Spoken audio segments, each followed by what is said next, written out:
Bulletin کا باقاعدہ آغاز کرتے ہیں۔ سب سے پہلے آپ کو بتائیں کہ امریکی پابندیوں سے پاکستان کے دفاع اور دفاعی فیصلوں پر کوئی فرق نہیں پڑے گا، یہ کہنا ہے ترجمان دفتر خارجہ ممتاز زہرا بلوچ کا۔ انہوں نے امریکہ کو دو ٹوک پیغام دیتے ہوئے کہا ہے کہ امریکہ کی پاکستانی میزائل پروگرام پر لگائی گئی پابندیاں غیر ضروری اور ناانصافی پر مبنی ہیں۔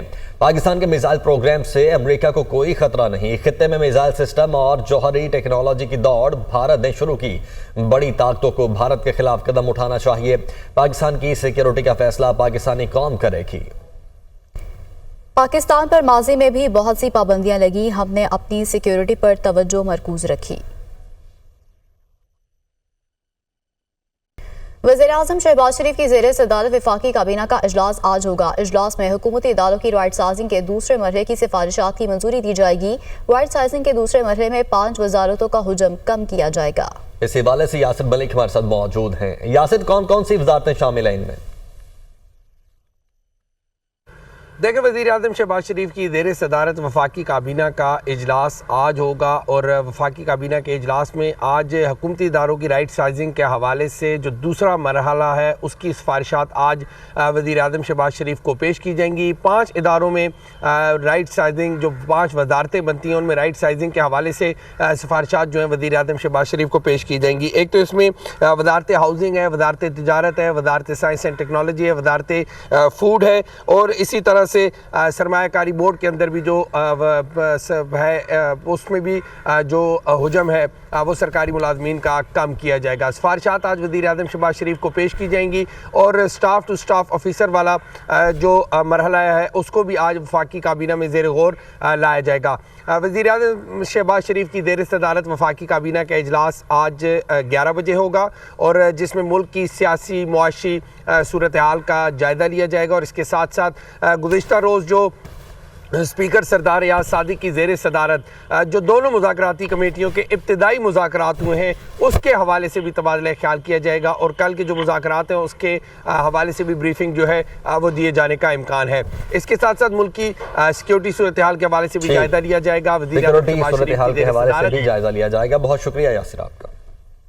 پیپلز پارٹی اور نون لیگ کے درمیان پنجاب میں پاور شیئرنگ پر بریک تھرو کا امکان ہے۔ نون لیگ اور پیپلز پارٹی کی کوارڈینیشن کمیٹیوں کا اجلاس آج گورنر ہاؤس لاہور میں ہوگا۔ ذرائع کے مطابق پیپلز پارٹی کی نمائندگی گورنر پنجاب سلیم حیدر اور راجہ پرویز اشرف، احمد محمود، ندیم افضل چند، حسن مرتضی، علی حیدر گیلانی کریں گے۔ نون لیگ کی طرف سے اسحاق ڈار، اعظم نذیر طارق، رانا ثناء اللہ، ملک محمد احمد خان، مریم اورنگزیب شرکت کریں گی۔ مزید تفصیلات بتائیں گے زاہد عابد۔ زاہد بتائے گا پھر آج بڑے بریک تھرو کا امکان ہے؟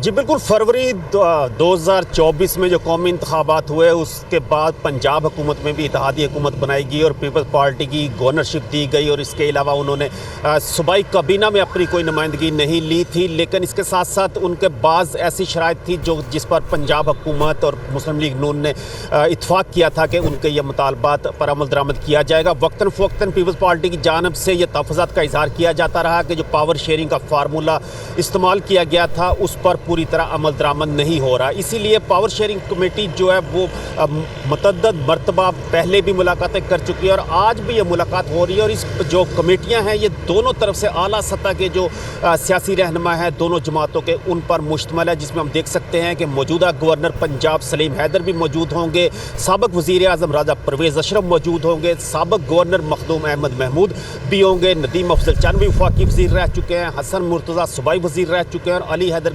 گیلانی اس وقت پنجاب اسمبلی میں پیپلز پارٹی کے پارلیمانی لیڈر ہیں۔ اسی طرح جو دوسری طرف نون لیگ کی کمیٹی ہے وہ بھی کافی اعلیٰ سطح کی دیکھی جا رہی ہے، اس میں وزیر خارجہ اور deputy prime minister Ishaq Dar موجود ہوں گے، اعظم نذیر طارق وفاقی وزیر قانون ہے، رانا ثناء اللہ ایک اہم سیاسی رہنما ہے، ملک محمد احمد خان اسپیکر پنجاب اسمبلی ہیں، جبکہ مریم اورنگزیب سینئر وزیر پنجاب ہیں۔ تو اس اجلاس سے یہ توقع کی جا رہی ہے کہ آج کسی نہ کسی طور پر بعض معاملات جو پیپلز پارٹی کی جانب سے تحفظات کا اظہار کیا جا رہا ہے، خاص طور پر ڈسٹرکٹ کی سطح پر ان کی طرف سے تحفظات کا اظہار کیا جا رہا ہے کہ وہاں پر ان کی جو جماعت ہے انہیں وہ فوقیت نہیں دی جاتی، ان کی باتیں اس طرح نہیں سنی جاتی جس طرح سننی چاہیے، جس طرح ان کے ووٹر وہاں پر چاہتے ہیں، جس میں خاص طور پر ٹرانسفر پوسٹنگ کے مسائل بھی بعض پاور شیئرنگ میں شامل تھے کہ وہ بھی بعض اضلاع ایسے نشاندہی کی گئی تھی جہاں پر پیپلز پارٹی کی مرضی سے کی جائے گی۔ بہت شکریہ، تفصیلاً اپڈیٹ کر رہے تھے۔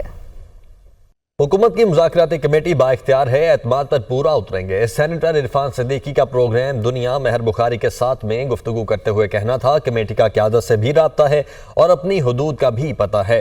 मुज़ाकरात में जो तय होगा वो वीटो नहीं होगा। पीटीआई अरकान की गैर हाजिरी से ताज्जुब हुआ। असद कैसर ने ज़ुबानी मुतालबात में क़ब्ल अज़ वक्त इंतखाबात का मुतालबा नहीं किया। यकीनन हम बड़ी हद तक बाइख्तियार हैं और हम समझते हैं कि जो एतमाद हम पे किया गया है उस एतमाद पे हम भी पूरा उतरेंगे और ज़ाहिर है कि हमारा अपनी क़यादत से राब्ता भी रहता है। जो यहाँ पेशरफ्त होगी वो उनके इल्म में आएगी। हमें अपनी हदूद का भी पता है कि हम किस हद तक जा सकते हैं, किस हद तक नहीं जा सकते। हमने इस तरह की कोई चीज़ उनके सामने नहीं रखी कि जी आप जो कुछ मान जाएंगे माजी के तजुर्बात के हवाले से खान साहब मानेंगे या नहीं मानेंगे, इस तरह की कोई बात हमारी तरफ से नहीं आई। और ना ही उन्होंने ये सवाल उठाया कि हमारी कमेटी कितनी मुक़्तदर है। आज जो ज़ुबानी असद कैसर साहब ने अपने मुतालबात बयान किए, जिनका तज़किरा भी किया उन्होंने बाहर निकल के, उनमें इस तरह की कोई बात नहीं थी, ना इशारतन ना किनायतन और ना खुले या ढके लफ्ज़ों में। उन्होंने बिल्कुल इंतखाबी अमल की तरफ जाने की या क़ब्ल अज़ वक्त इंतखाबात की बात नहीं की।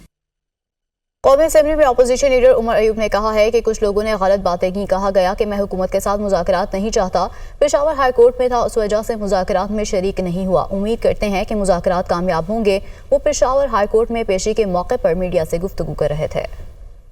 मैं फिर आया हूँ और मज़े की बात बताऊँ, कल जो हमारी नेगोशिएशंस कमेटी थी वहाँ पे पूरी मीडिया को पता था कि मैं यहाँ पे पेशावर हाई कोर्ट में हूँ और मैंने स्पीकर अयाज सादिक साहब को भी बताया था कि यहाँ पे हम लोग मसरूफ़ होंगे।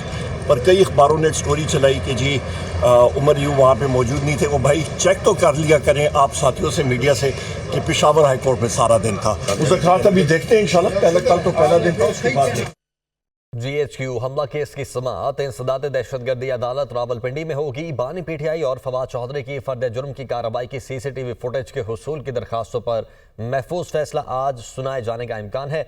रावलपिंडी से अहमद भट्टी हमारे साथ मौजूद है। अहमद भट्टी, आज समाअत होने जा रही है। जी, GHQ हमला केस की समाअत आज इंसदाद दहशतगर्दी की अदालत में होगी। ये समाअत आज जुडिशल कम्प्लेक्स रावलपिंडी में होगी। आज अडेला जेल में समाअत नहीं है। गुज़िश्ता समाअत में 3 मुल्ज़मान पर फर्द जुर्म आयद की गई थी और अब तक 116 मुल्ज़मान पर फर्द जुर्म आयद हो चुकी है। गुज़िश्ता समाअत पर बानी पीटीआई और फवाद चौधरी की फर्द जुर्म की कार्रवाई की CCTV फुटेज के असूल की दरखास्तों पर दलाइल मुकम्मल हो गए थे और फैसला महफूज कर दिया गया था। आज इम्कान है कि फैसला सुनाया जा सकता है।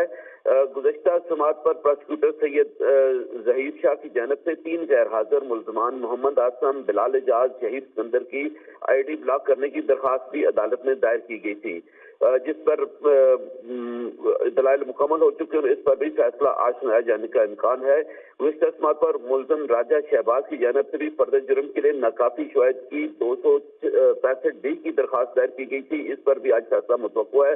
अब से कुछ देर बाद इंसदाद दहशतगर्दी की अदालत के जज अमजद अली शाह के रूबरू इस केस की समाअत शुरू होगी, जिसके बाद इसमें फैसला मुतवक्को है। रावलपिंडी की इंसदाद दहशतगर्दी की अदालत के अतराफ में सिक्योरिटी के इंतजाम इंतहाई सख्त किए गए हैं और आज 9 मई के तमाम मुल्ज़मान की यहाँ हाजिरी होगी। सिक्योरिटी के भी सख्त इंतजाम हैं। अहमद भट्टी, बहुत शुक्रिया आपका। जुडिशल कमीशन रूल्स 2010 मंसूख कर दिए गए। 2024 मंजूरी के बाद पब्लिक कर दिए गए। जुडिशल कमीशन का secretariat supreme court building Islamabad में या चेयरपर्सन के तय करदा किसी और मकाम पर कायम होगा। किसी शख्स के जज के तौर पर तकर्रुरी के लिए मेरिट का तयन आइन के तहत जज के हल्फ के मुताबिक किया जाएगा। हाई कोर्ट्स में जजों की तकर्रुरी के लिए नामजदगियों के आगाज़ और हतमी फैसले के दौरान वकला और अदालती अफसरान दोनों की मुनासिब नुमाइंदगी को यकीनी बनाया जाएगा। अदालती अफसरान के मामले में तयशुदा काबिलियत और मेयार के साथ साथ सीनियरिटी को भी मद्देनजर रखा जा सकता है। अभी आपको बताएं कि सदर मुमलिकत आसिफ अली ज़रदारी से वज़ीर-ए-आज़म शहबाज शरीफ की ऐवान सदर में अहम मुलाकात हुई है। मुलाकात का अहवाल इस रिपोर्ट में देखिए। वज़ीर आज़म शहबाज शरीफ की वफ्द के हमरा ऐवान सदर आमद। सदर ममलिकत आसिफ अली जरदारी से तफसीली मुलाकात। दोनों बड़ों की बैठक में मुख्तलिफ मामलात पर अहम फैसले। ऐवान सदर से जारी बयान के मुताबिक मुलाकात में नायब वज़ीर आज़म और वज़ीर खारजा सेनेटर मोहम्मद इसहाक डार और वफाकी वज़ीर दाखिला सैयद मोहसिन रजा नकवी भी शरीक हुए। गवर्नर खैबर पख्तूनख्वा फैसल करीम कुंडी, साबिक वज़ीर आज़म राजा परवेज अशरफ और रुकन कौमी असम्बली सैयद नवीद कमर भी मौजूद थे। वज़ीर आज़म ने सदर आसिफ अली जरदारी की सेहत के लिए नेक ख्वाहिशात का इजहार किया। मुलाकात में मुल्क की मजमूई सियासी, मुआशी और सिक्योरिटी सूरत हाल पर गुफ्तगू की गई। सदर और वज़ीर आज़म ने मुल्क की तरक्की के लिए मिलकर आगे बढ़ने के अज़्म का इआदा किया। मुलाकात में पार्लियामेंट में कानून साजी के अमूर पर भी बातचीत की गई। दोनों रहनुमाओं ने फैसला किया कि कानूनी अमूर पर तमाम सियासी स्टेक होल्डर्स की मुशावरत से आगे बढ़ा जाएगा।